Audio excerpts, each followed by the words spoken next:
نو حضور فرمای اوږده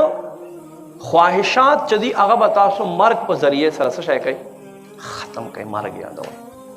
مرګ ته چا زړه کېږي مرګ ته خو هېڅ چا زړه نه کېږي هېڅوک هم تیار نه دی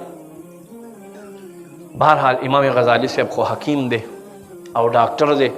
علاج ښایي د زړه علاج راته ښایي فرمایي یو دا شی دی څلور شیزونه دي زړه دې خرابوي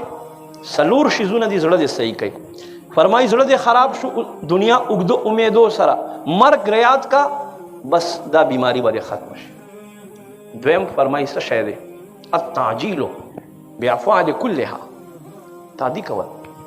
انسان دا فطرت دی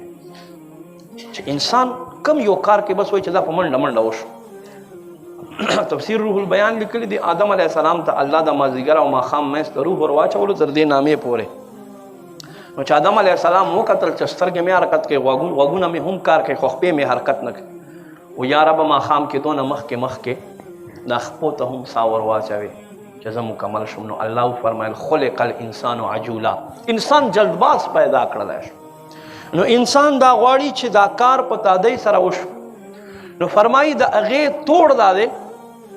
چې تاسو کوم حضور په هر کار کې میانه روي وه درمیانه هر یو کار کولو هغې مطابق تاسو هر خپل کار راولئ نو فرمایي دا عجلت دا جلدی دا تادي عادت په مو ختم شي